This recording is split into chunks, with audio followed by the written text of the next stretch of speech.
प्रिय विद्यार्थियों, मैं डॉक्टर सुनील दत्त आज फिर आपके समक्ष एक नया विषय लेकर प्रस्तुत हूँ। आज हमारा जो विषय है वह बीए चतुर्थ सेमेस्टर से संबंधित है।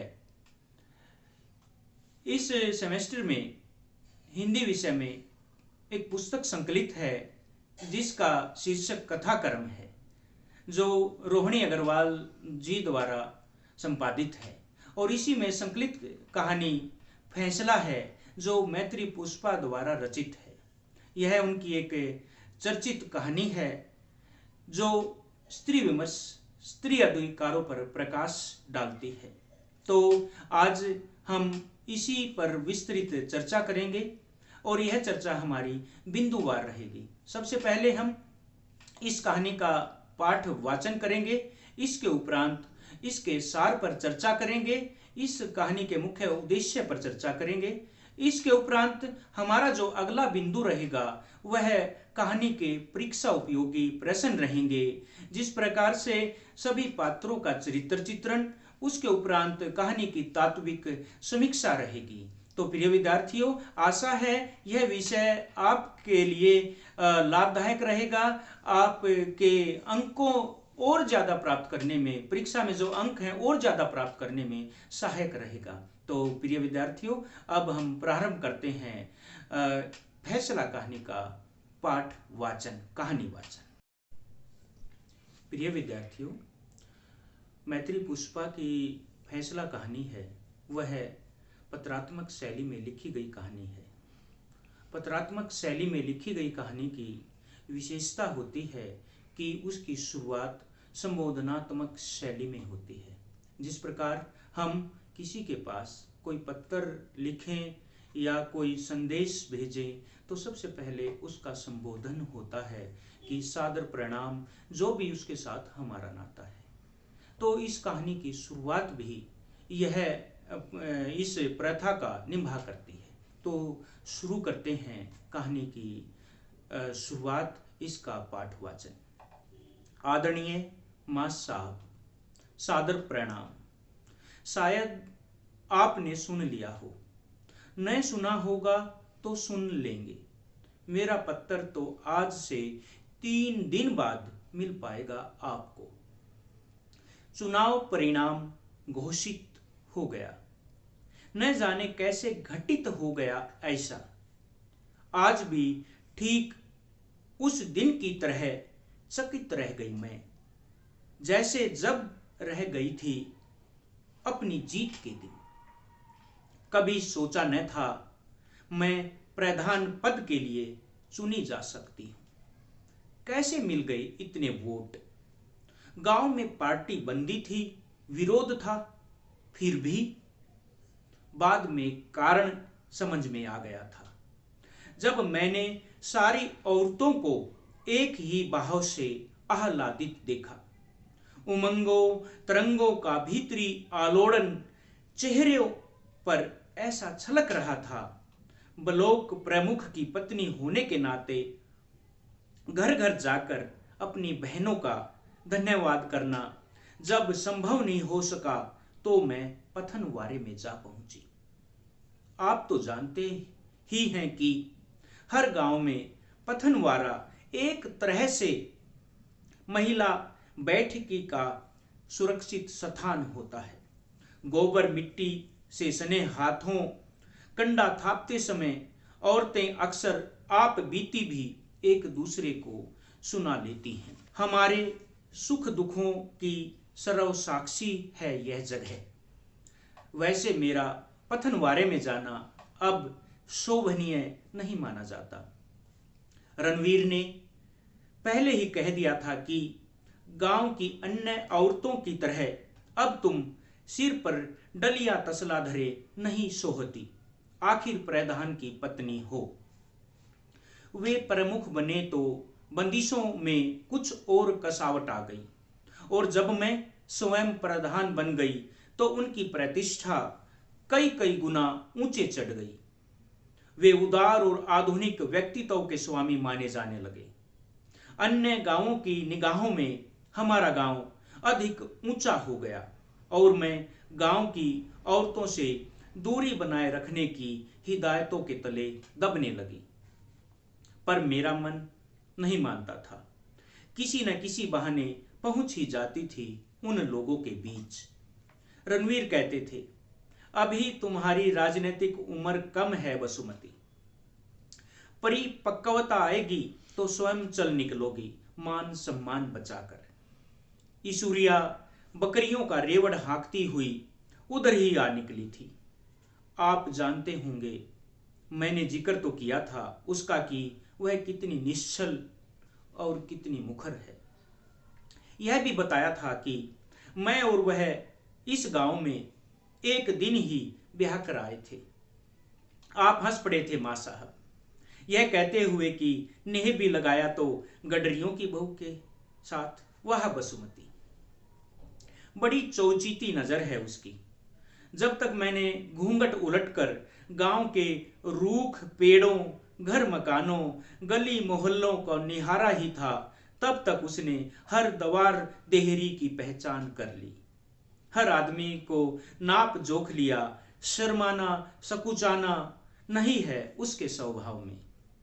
गांव के बड़े बुजुर्गों के नाम इस तरह लेती हैं जैसे वह उनकी पुरखिन हो। ऊंच नीच, नाते रिश्ते, जात कुजात के आडंबरों से सर्वथा मुक्त है वह। झुंड में से कोई बोल पड़ी, काहे को मुंह लगती हो इस सरग पताल के। ओ ईश्वरिया, तेरी छिरियां निकल गई खेत में। ओ मेरी दैया। वह संटी फटकारती हुई दौड़ने लगी। वह खड़ी खड़ी आवाज मारने लगी, ओ बसुमतिया, रन्ना की, रणवीर की दुल्हन, ओ फिर मुखिनी। सब हंस पड़ी। बोली, बसुमती, लो आ गई सबकी अम्मा दादी, टेर रही हैं तुम्हें, हुंकारा दो प्रधान जी। वह हाथ में पकड़ी पतली संटी फटकारती बकरियों को पिछियाती हुई हमारे पास आ गई। झमक कर बोली, प्रधान हो गई हो अब तो, चलो सुख हो गया। किसी ने खास ध्यान नहीं दिया। संटी उठाकर जोर से बोलने लगी, ए सब जनी सुनो, सुन लो कान खोल के, बरोबरी का जमाना आ गया। अब ठठरी बांधे मर्द मारा कुटी करें, गारी गरोच दें, माय के ना भेजें, पीहर से रुपया पैसा मंगवाएं। क्या कहते हैं कि दायजे के पीछे सतावें, तो बैन सूद ही चली जाना बसुमती के ढींग। लिखवा देना कागज, करवा देना नठुओं को जेहल। ओ बसुमतिया, तू रणवीरा की तरह अन्याय तो नहीं करेगी, कागज दाब तो नहीं लेगी।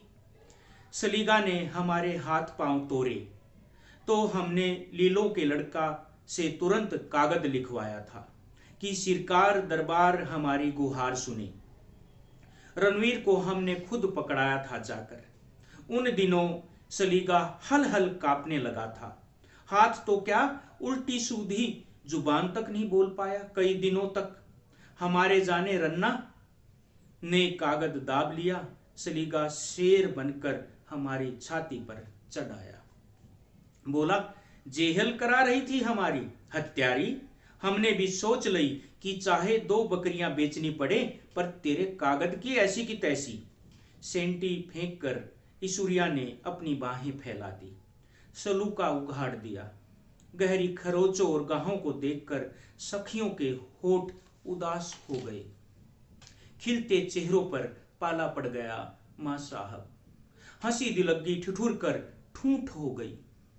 गोपी ने हंसने का उपक्रम किया, मुस्कुराने का अभिनय करती हुई बोली, क्या बक रही है तू, कोई सुन लेगा तो कहना देगा फिर मुख जी से। वह तुरंत दयनीयता से उभर आई।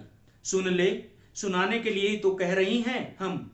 रणवीर एक दिन चाखी पीसेगा, रोटी थापेगा और हमारी बसुमती कागज लिखेगी, हुक्म चलाएगी, राज करेगी, है ना बसुमती? साची कहना तू 11 क्लास पढ़ी है ना, और रणवीर 9वीं फेल। बताओ कौन होशियार हुआ? अब दिन गए जनी गूंगी बहरी, छिरिया बकरियों की नाई हकती रहें, बरोबरी का जमाना ठहरा। प्रधान बन गई ना बसुमती, इंदिरा गांधी की का राज है, और बोलो इंदिरा गांधी की जय। गोपी डपटने लगी। शिरीन, इंदिरा गांधी तो कब की मर चुकी, राजीव गांधी का राज है। मर गई, चलो तो फिर भी क्या हुआ, मतारी बेटा में कोई भेद होता है, सो एक ही बात ठहरी। क्यों जी, जल्लूस कब निकलेगा, उसे सहसा याद हो आया। रन्ना परिधान बना था तब कैसी रौनक लगी थी, माला पहराई थी, झंडा लेकर चले थे लोग। रन्ना ने तो कंधा कंधा चढ़ के परिक्रमा की थी सारे गांव की। स्वरूपी ने उसे फिर समझाया। ओ बोडम, रन्ना रन्ना करे जा रही है, प्रमुख जी सबसे पहले तेरी जेहल कराएंगे। उसने लापरवाही से सिर झटका। लो सुन लो स्वरूपिया की बातें, रन्ना क्या तेरा ससुर गजराज भी नहीं करा सकता हमारी जेहल, तेरा जेठ पन्ना भी नहीं करा सकता, है ना बसुमती। झुंड में से कोई बोल पड़ी। काहे को मुंह लगती हो इस सर्ग पताल के, ओ ईश्वरिया तेरी छिरिया वो निकल गई खेत में, ओ मेरी दैया। वह संटी फटकारती हुई दौड़ने लगी। सवेरे की घाम रसोई के ओटले पर रही होगी। चूल्हा जलाकर मैंने तवा रखा ही था, हाथ आटे में सने थे। कोई छाया सी द्वार पर दिखाई दी। सही अनुमान लगाती तब तक तो आवाज आने लगी। ओ वसुमती, ओ वसुमती। ईश्वरिया थी। पंचायती चौतरे पर दुर्गा बैठा है, पन्ना देख रहा है। तेरी सो वसुमती, सारे पंच तेरी प्रतीक्षा में। वह खुशी से खिल रही थी। मैंने तुरंत कुसुमा को बुलाया। वह बोली, तुम जाओ भाभी, हम बना देंगे रोटी। सभा में जाने लगी तो औरतें किवाड़ों की झिरी से झांकने लगी। शायद वह देखने लगी कि मैं घूंघट डालकर जा रही हूं या पर्दा त्याग कर।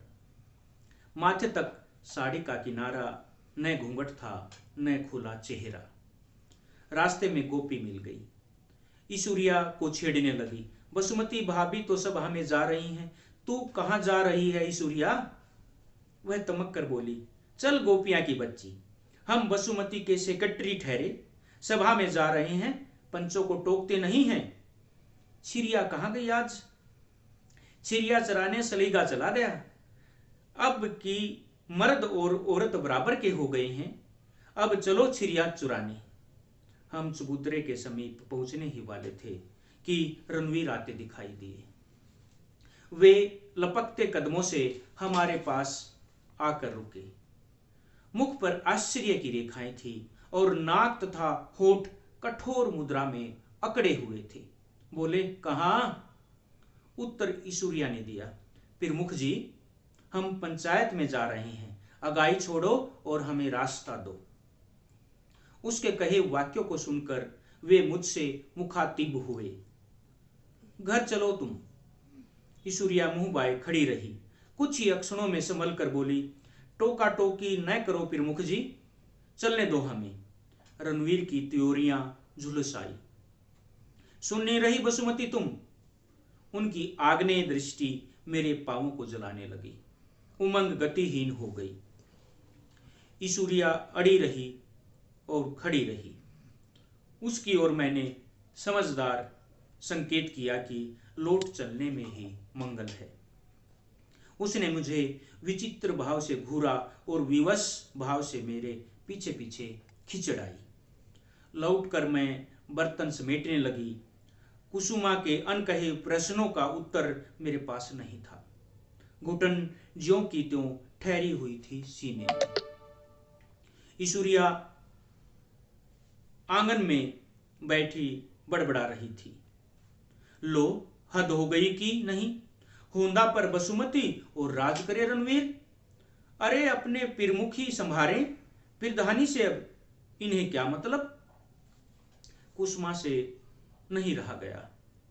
मतलब कैसे नहीं, राम किशुन कुम्हार से रुपया वसूल करने हैं, बनी सिंह को वचन दे रखा होगा।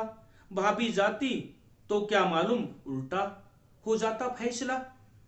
बेचारे राम किशुन ने छान छप्पर के कारण अपना बैल बेच डाला था। कि बिन छत के कैसे रहे चौड़े में। बनी सिंह राक्षत पहले तो बैल खरीद ले गया और खलिहान उठाते ही आ गया लौटाने। कहता है कि यह मरी घल्ला बैल उसे नहीं चाहिए, लौटाओ रुपया।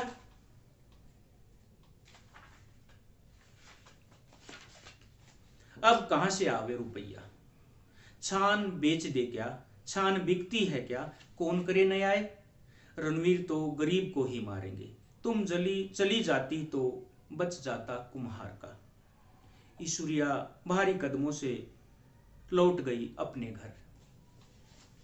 माँ साहब मेरी आत्मा में किरचें चुभती रह गई। लौटकर रणवीर ने खूब समझाया, पंचायती चबूतरे पर बैठती तुम शोभा देती हो, लाज लिहाज मत उतारो, कुल परंपरा का भी ख्याल रखो। औरत की गरिमा आड़ मर्यादा से ही है, फिर तुम क्या जानो गांव में कैसे कैसे धूर्त हैं। उस दिन के बाद पंचायती चबूतरे से प्रधान की टेर निरंतर उठती रही। लोग जानते थे कि रणवीर इस बात को पसंद नहीं करते, फिर भी बुलाने चले आते। मैं ही पस्त ही मत ही या कि पति की प्रतिछाया मेरे भीतर निवास करती थी।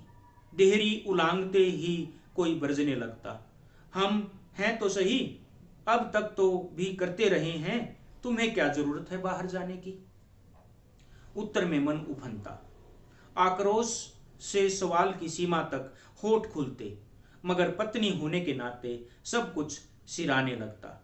दूध के झाग सा बैठ जाता विरोध। माँ साहब मैंने कितने दिनों तक सोचा था कि दस्तखत नहीं करूंगी, करने दो मनमानी। रणवीर रजिस्टर लिए चारपाई पर बैठे थे। मैं कामों में उलझी थी। सवेरे का समय वैसे भी खाने पीने से लेकर दूध घी सार संभाल में निकल जाता, ऊपर से मईदारों का कलेव पानी। वे आवाज दे चुके थे शायद कई बार, मैं फिर भी खाली नहीं हुई। सुनो, मैं लिखित पढ़त कब का निपटा चुका हूं, तुम्हें दस्तखत करने का समय नहीं। मैं नहीं पहुंची। वे झल्ला उठे, कब तक बैठा रहूं? बोलो पहुंचना है मुझे, 1 हफ्ते से घुमा रही हो। धोती के पल्ले से हाथ पोंछती हुई गई। मैं उनके निकट जा खड़ी हुई। लो करो दस्तखत। उन्होंने खुला पेन पकड़ा दिया। तुम सोच क्या रही हो, अभी तक तो 20 बार कर चुकी होती। मैंने खुला पेन बंद कर दिया। आंखों में सवाल का जंगल उगाया। भटकती रही मैं। क्या रणवीर उबार नहीं सकते मुझे? आसपास के नुकीले कांटे यूं ही छेदते रहेंगे।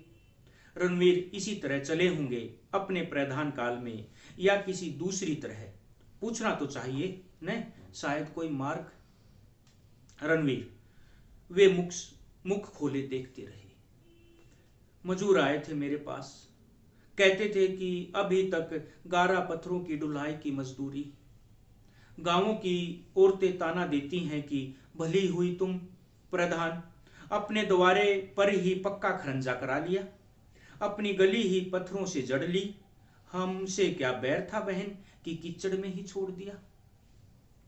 बच्चों को स्कूल भेजते डर लगता है। छत आज गिरी की कल, आपके अलावा कौन सुधरवा सकता है उसे? कौन कहेगा कि यह प्रमुख का गांव है? गड्ढों में पानी, पानी में मच्छर, कूड़ा कचरा, घर घर जूड़ी ताप, कुछ दवा दारू होती। गड्ढों की पुराई जैसे लालपुर में। कुछ भी तो नहीं हुआ जवाहर रोजगार योजना के पैसे से। रणवीर की आंखें फैलती चली गई, दृष्टि धीरे धीरे खोलने लगी। उनके चक्षुओं से ऐसे अग्निबाण बरसने लगे कि मैं खड़ी खड़ी भस्म होने लगी। माँ साहब मेरे बोल तपते तवे पर पड़े छींटों की तरह जलने लगे। गांव की औरतें कह रही हैं थी या तुम? ये गांव की औरतें कब से बोलने लगी? प्रधान के कर्तव्य और अधिकार वाली पुस्तिका रटी है क्या? तुम प्रधान हो कि एमएलए? उनके चेहरे को विद्रूप हंसी ने ढक लिया। हमसे तो कभी किसी ने कुछ पूछा नहीं, और तुमसे इतने ढेर सारे सवाल। रणवीर की भाषा बड़ी तीक्ष्ण थी।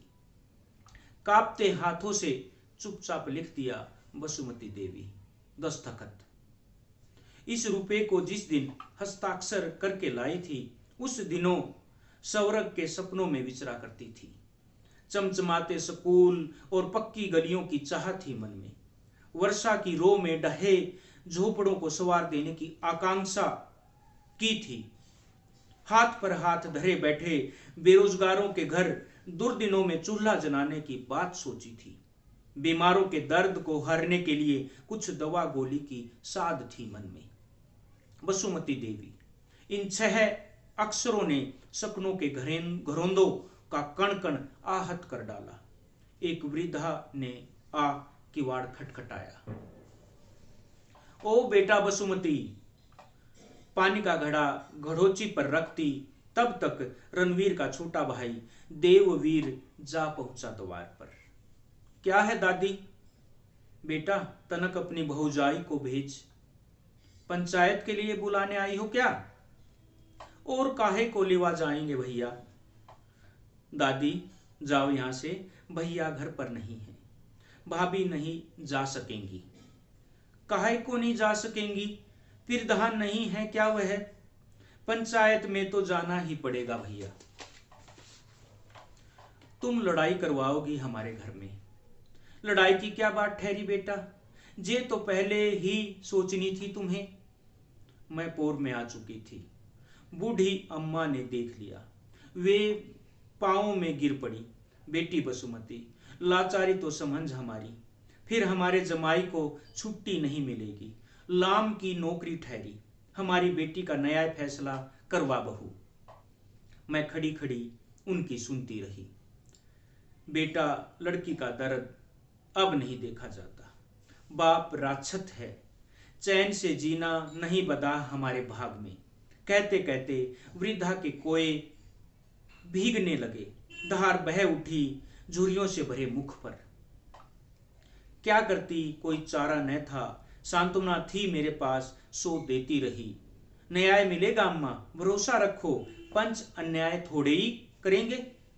उस समय न जाने कैसे निर्णय ले डाला कि ठिठके कदम अम्मा के संग चल पड़े। देववीर रोकता रह गया। फैसला करवा कर आई तो अपूर्व तोष में भीगी हुई थी। अनाम आर्द्रता और प्रेमिल निष्ठा के साथ लिया निर्णय। पवित्र मंदिर सा लगा। और पंचायत वाला चबूतरा जिस पर बैठकर रुके हुए सड़े जल को जैसे काट कर बहा दिया हो मैंने, संपूर्ण गंदगी रिता दी हो अपने हाथों से। अब मानो नई वाटिका का बीजारोपण होगा वहां।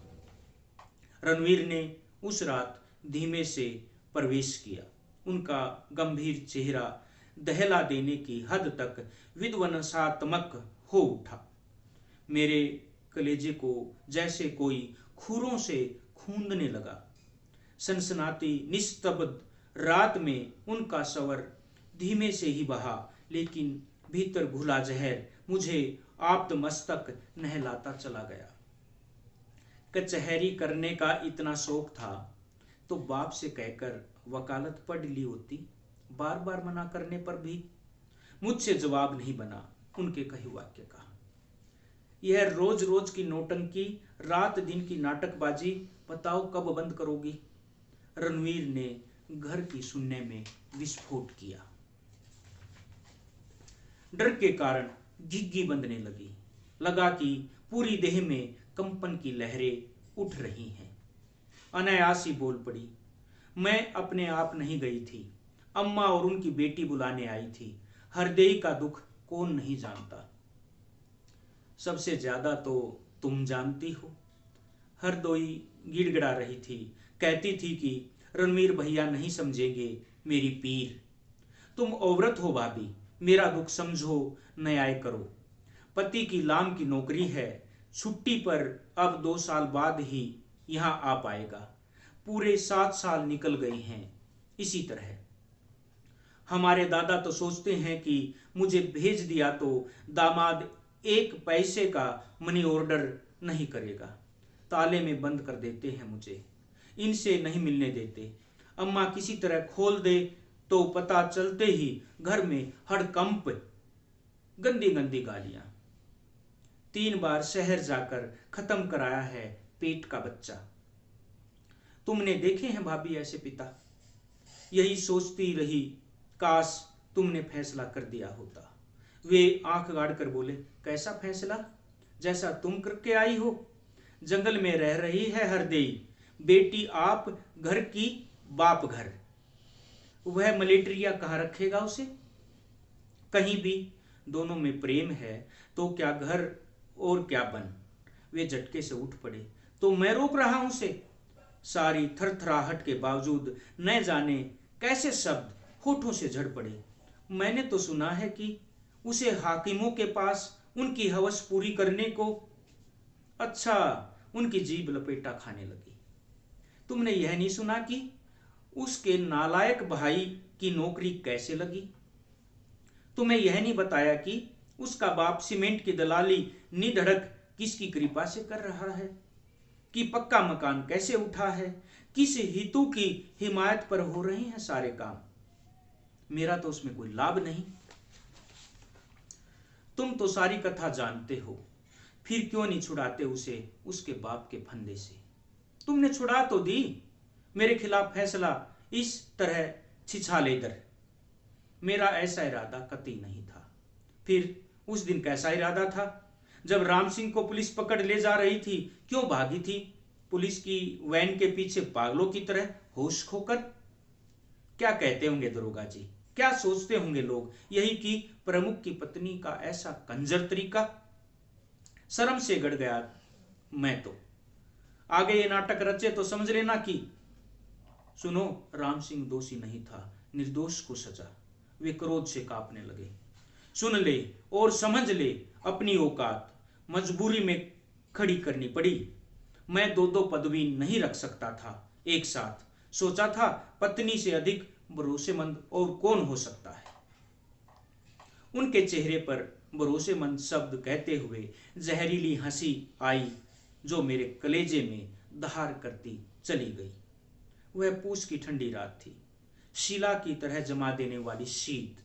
मैं बाहर ही बैठी रही, ठिठुरन से मुख घुटनों में गाड़ लिया। हाथ पांव सुन्न होने लगे थे। मन बड़ा अस्थिर था। लगा कि इस तरह यह घर, यह गांव, यह धरती आसमान त्याग जाऊं और कहीं चली जाऊं। आधी रात निकल गई होगी। उस धुंध में लगा कि परछाई निकट को सरकती चली आ रही है। पैछर का पर चेहरा उठाकर देखा तो रणवीर थे। वे समीप आकर बैठे, सिर पर हाथ फेरते हुए मनुहार करने लगे। चलो भीतर सो चलकर, ठंड बहुत है, कहा मानो। धोती झाड़ती हुई मैं बुद्ध की तरह उठ बैठी, अकड़ी हुई सी। न विरोध करने की इच्छा हुई, न उल्हाना देने की आत्मीयता जागी। अरागात्मक भाव के चलते अपने आप को ढकेलती रही कमरे के भीतर। वे समझते रहे पति पत्नी में कोई अंतर थोड़े होता है पगली। एक दूसरे के लिए जीते हैं, मरते हैं। गांव वालों को लेकर वृथा अपने मन में कलेश पाल रहे बैठी हो। हम से जलते हैं सब, देखा नहीं जाता पति प्रमुख और पत्नी प्रधान। चाहते हैं कि तुम द्वार द्वार डोलो, लोंडे लपोड़े हंसी ठट्ठा करें। लोगों के कहने का मौका मिले कि रणवीर की घरवाली प्राय मर्दों के बीच। आपको याद होगा मां साहब, जिस दिन मैं प्रधान बनी थी उस दिन आपने एक छोटी सी चिट्ठी लिखी थी मेरे नाम। उसमें मेरे सुखद भविष्य की, मेरे पति प्राण होने की कामना की थी आपने। साथ ही एक नया सूरज ढूंढने की आस जगाई थी। संबंधों को जीतने की चुनौती भेजी थी। लिखा था, बसुमती अपने आंगन में सत्य के खंभे गाड़कर ईमानदारी की छाल डालो कि दीन दलित त्रस्त अभिशप्त छाह पा सके। यह कहां तक संभव हो पाता आप भी जानते होंगे, लेकिन आपकी उस लिखावट ने मुझे विचलित अवश्य कर दिया। मैं भूल गई मां साहब की पदवी प्राप्त आदमी छल बल और आतंक से जिस प्रजा का दमन करता है उससे मैं अलग नहीं हूं। काश मैं ईश्वरिया होती, आड़ मर्यादा की दीवारों के बाहर मुक्त आकाश तले कुलीन कही जाने वाली थोथी परंपराओं के भ्रम से परे। काश रणवीर के पास अभी जाते तुर्प चाल न होती तो परों को बींधता हुआ यह पिंजड़ा मैं साथ ले उड़ जाती। भोर होने लगी थी शायद। पक्षियों की चिचियाहट सुनकर मैं उठ बैठी। यद्यपि देह में निंद्रा और सुस्ती के लक्षण न थे, फिर मन मार निरसता के चलते रोम रोम अनमना था। चौका चूल्हा लीप पोत दिया, कंडे सुलगा दिए। रणवीर को कुल्ला दातुन से पहले चाय पीने की आदत बन गई है। चाय डालकर कप प्लेट भीतर ले जा रही थी कि दरवाजे की ओर से आती चीख चिंगाड़ आंगन में मंडराने लगी। ओ रन्ना की दुल्हन, ओ बसुमतिया, अरे बाहिर तो आ। व्यर्था है तेरी विद्या, खाक है तेरी पढ़ाई और राख हो गई तेरी पिरधानी। यह कातर कुण सवर, यह रोदन की लह में छटपटाती ईशुरिया। विलापात्मक करुणासनी प्रकंपित आवाज, हाथ में थमा प्याला थर थराने लगा, न जाने क्या हो पड़ा। अरे जल्दी आजा, बड़े पीपरा तरे कुआ में कूद के हरदई ने पिरान तज दिए, मैं काट हो गई। उल्टी तरफ भागने लगी रणवीर के कमरे की ओर। टांगे कांप रही थी, सांसों में अवरोध टकरा रहा था। विश्वास नहीं हो रहा था, पर भीतर ही भीतर कोई अदृश्य अस्पष्ट बसूला आत्मा को छीलने में लगा था। रणवीर बिस्तर पर नहीं थे। देह शिला से भी भारे होने लगी। पांव गतिहीन निढाल हुई आंगन में ही बैठ गई। किसने उलट दिया निर्णय? रात ही रात में सब कुछ विपरीत कैसे हो गया? पंचों का फैसला रद्द किसने किया? किसने रोका उसे पति के संग जाने से? ईश्वरिया ने मुझे कंधों से झकझोर डाला। अब बैठी ही रहेगी? आखिरी समय मुख तो हेर ले। हरदेई तुझे वोट देने गई थी, जल्लूस में झंडा उठा के चली थी तेरे नाम का। हाँ, उसकी अनोखी आन बान वाली छवि आंखों में तिर आई। बसुमती देवी जिंदाबाद, बसुमती भाभी अमर रहे। ईश्वरिया का शोक गीत थमा न था। अच्छा होता बसुमती, हम अपना वोट काठ लाठिया को दे देते। निर्जीव लकड़ी को उठाए उठती तो बैरी पर वार तो करती। अति चालों के विरोध में पड़ती, पर रणवीर की दुल्हन तुम तो बड़े घर की बहू ही रही। प्रमुख जी की पत्नी घूंघट में लिपटी पुतरिया सी चलती रही आंखें मूंद के। पीपल तले पहुंची। वहां भी क्या हुआ, क्या होना था? दरोगा, सिपाही और रणवीर, गांव के मुंह देखा लोग विराजमान थे वहां। हरदेई के पिता के रोदन में बयानों पर पुलिसिया कलम चल रही थी। दहेज के लोभी पति से मारपीट हुई थी रात के समय। उसकी बिगड़ी हुई आदतों के चलते हम अपनी बेटी को नहीं भेजते थे उसके साथ, पर होनी को नहीं टाल पाए दरोगा जी। पिरान खो दिए मेरी हरदेई ने। मां बेहोश पड़ी है घर में। ईश्वरिया विक्षिप्तों की तरह आगे को भागी। दहाड़ मारकर कहने लगी, ओ दरोगा जी, असल बात तो। रणवीर ने बीच में ही रोक ली। अरे कहां भागे जा रही है तू? न्याय मिलेगा। उस हत्यारे को फांसी न करवाई तो नाम रणवीर नहीं। जा घर बसुमती को लिवा जा। पंचनामा करा के दरोगा जी की जीप में रणवीर सादर बैठे और चले गए। पीछे गर्द गुब्बार धुंध में लिपटे लोग त्राही त्राही करते अब अपने घरों की ओर लौट लिए। अनेक अनबूझ प्रश्न अटके थे आसपास की थकी पथराई आंखों में। पति पत्नी के पुण्य पावन संबंध के नीचे विचलित खगी और शक्तिमान अहेरी का संगमन। क्या औरतें पहचानती थी यह कारात्मक आत्मीयता को? नहीं तो वे मुख बधिर सी उठकर क्यों चली गई? प्रश्न न कोई प्रति प्रश्न। समय बीतता गया। प्रमुख का चुनाव आ गया। रणवीर फिर प्रत्याशी थे। उन्हें दम लेने की फुर्सत नहीं थी। इन दिनों मेरे पास भी घर भीतर का काम बहुत अधिक था। सुबह से जला चूल्हा रात तक बुझ पाता कि फिर भोजन के अतिरिक्त खाट बिस्तरों का प्रबंध। आवाजाही के चलते बेहासा मचा था घर में। रणवीर कहते हैं, गांव का आदमी इतना भोला नहीं जितना समझा जाता है। फिर वह जो राजनीति के चक्रव्यूह भेद चुका हो, वह पारंगत तो शहरी नेताओं को पटखनी खिला दे। एक एक प्रधान का नखरा साधना था रणवीर को। मेरे ख्याल से तहसील वर्ग के प्रधानों ने हमारे घर आकर जुहार किया रणवीर को। चर्चा तो यहाँ तक हुई कि अब की बार रणवीर प्रमुख के बाद एमएलए के लिए खड़े होंगे। ठीक बात थी। रणवीर बड़े चतुर हैं, बोतल बीड़ी के निखालिस आधार पर नहीं टिकते। दुआ सलाम में तो कतई भरोसा नहीं है उनका। आफत विपद में काम आने वाले आदमी जो ठहरे। दरियापुर वाले इसलिए उनसे बाहिरे नहीं हो सके, हालांकि विपक्ष में खड़ा प्रत्याशी उनका रिश्तेदार ठहरा। कारण था, उनको ग्राहक के फंदे से भगवान की तरह छुड़ा लाए थे रणवीर। नहीं तो बहू ने तो स्पष्ट बयान दे दिए थे कि 20,000 नगद दहेज के कारण जलाया है मुझे। बाप बेटा फांसी के फंदे पर लटक गए होते या फिर आजन्म कारावास। रणवीर की कृपा से ही तो तुर्रेदार साफे पर गरूर बरकरार है उनका। हवा इस तरह चली कि 3 प्रत्याशी चुनाव के पहले ही घुटने टेक गई। मैदान में केवल एक ही बचा, वह भी लुहार का लड़का, नादान था शायद। मेरे लिए शाम को जीप भिजवा दी। घर का काम था, सिमटने में ही न आता था। बस किसी तरह पहुंच गई। वैसे भी न जाती तो क्या अंतर पड़ता।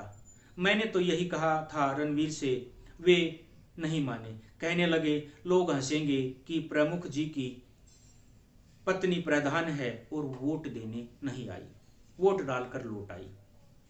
रणवीर रात के समय लौटे थे। जीप की सर्च लाइट देखते ही गांव के लोग दरवाजे की ओर जुड़ आए। रणवीर सीधे बैठक में आ गए। वे बहुत थके हुए थे, माथे पर पसीने की बूंदें चुहचुहा रही थी। पानी लेकर पास जा पहुंची। वे चुप थे। लोग इन्हें अस्वस्थ से देखकर इधर उधर हो गए। एकांत में माथे पर हाथ फेरा तो वे अधिक गंभीर हो उठे। चेहरा दयनीय हो आया। थोड़ी देर में ही वे रेत पर पड़ी मछली से तड़पने लगे। समझने को कुछ शेष नहीं था मां साहब। मैं पराजय पर सांत्वना देने लगी। धीरज रखो, कोशिश करना तुम्हारा काम था, हार जीत तो लगी रहती है। दिलासा तो दे रही थी, लेकिन मेरा मन भी रुंध खुंद गया। कभी उनके हाथ सहलाती, कभी पांव दबाती, भीतर से कुंडी बंद कर ली। मां साहब, यह लिखने की बात नहीं है। पति को धीरज देने का संभव प्रयत्न किया मैंने। मन से मन और देह से देह मिलाकर ताप हरना चाह रही थी मैं उनका। वे एकालाप में डूबे थे।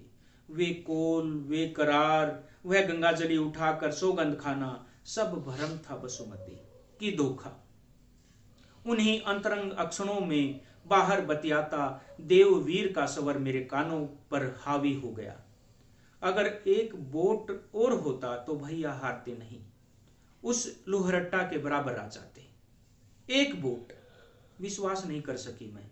सहसा मेरे भीतर सब कुछ डावाडोल होने लगा।